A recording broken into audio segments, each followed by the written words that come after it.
இன்னொரு ஹதீஸ்ல ரசூலா சொல்றாங்க, தபரானில 998, அகமதுல 8792. நபி ஸல்லல்லாஹு அலைஹி வஸல்லம் அவர்கள் கூறினார்கள், இஸ்லாத்தில் துறவறம் இல்லை. ஆனால் உண்மையான துறவறம் என்பது அல்லாஹ்வின் பாதையில் பாடுபடுவதே ஆகும்.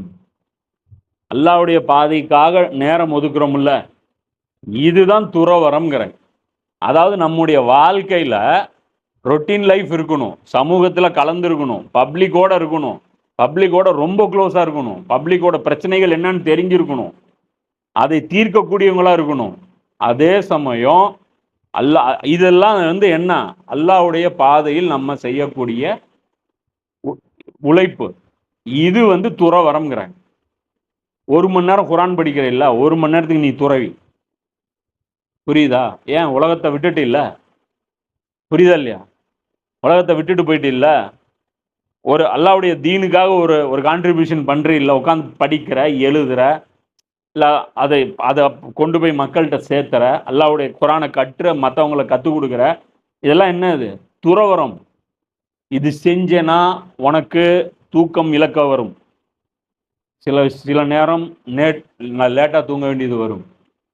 சில நேரம் வியாபாரம் கெடுத்து கொள்ள வேண்டியது வரும். சில நேரம் உடல் இது வரும். உட்காந்து வேலை செய்கிறாங்க பாரு சேர்ல, அவங்களுக்கு ஏற்படுற பெயின் மாதிரி வேற யாருக்கும் வராது. எல்லா எழுத்தாளர்கள்ட்டையும் போய் கேளு பாரு, எல்லாருக்கும் முதுகு வலி, கழுத்து வலி, முட்டி வலி 3மே இருக்கும். மௌலானா மௌதூதியும் புலம்பிட்டு தான் மௌத்தானாரு.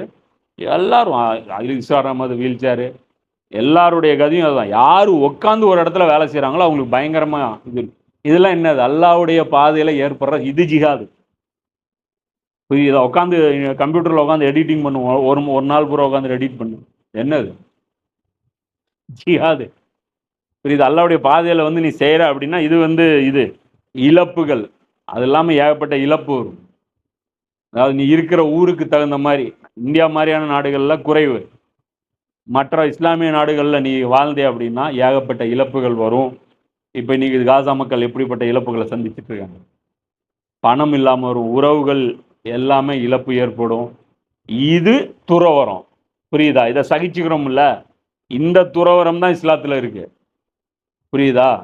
அந்த மாதிரியான துறவரம், அதாவது காட்டுக்கு போயிடுறது, ஒதுங்கி போயிடுறது. இவன் ஒதுங்கி நல்லவன் ஒருத்தன் சமூகத்திலேருந்து ஒதுங்கி போனா எவனுக்காவது பிரயோஜனம் இருக்கா? அந்த ஊர்ல நல்லவன் ஒருத்தன் ரோட்ல இருந்தாதான் ஒரு தப்பு நடக்கும்போது, டே ஏன்டா தப்பு பண்றீங்கன்னு கேட்க முடியும். எல்லாரும் ஒதுங்கி ஒதுங்கி போயிட்டோம்னா, இந்த சில பேர் பைத்தியம் பிடிச்சு அலையிறாங்க இன்னைக்கு. மலையில போய் ஒதுங்க போறோம் அப்படின்னு சொல்லிட்டு நிறைய அது ஒரு ப்ராபகண்டா பண்ணிட்டு, இதுக்கு ஒரு டீம் சேர்த்தி அதை பண்ணி இதை பண்ணி மலையில தான் ரசூலா போக சொன்னாங்க. தஜ்ஜால் வந்து என்ன பண்ண சொன்னாங்க? எஸ்கேப் ஆயிரு. சரி, தஜ்ஜாலோட சண்டை போடுவான்ல அவன் யார்? நீ எல்லாம் மலைக்கு போனதுக்கு அப்புறம் தஜ்ஜால் வந்து உங்களுக்கு என்ன ட்ரோன்ல வந்தா மெசேஜ் போடுவான், நான் வந்துட்டேன் வெளியே வாங்கப்பா, எனக்காக ஒதுங்கி போனவர்கள் எங்கே?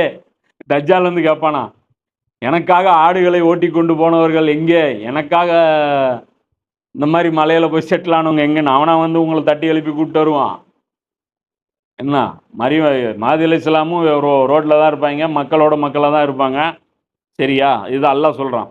அப்போ இதில் இது ரசூலா இது சொல்றாங்க. இந்த ஹதீஸும் புரிஞ்சுக்கணும். அஹமதுல 8792, தபரானில 998.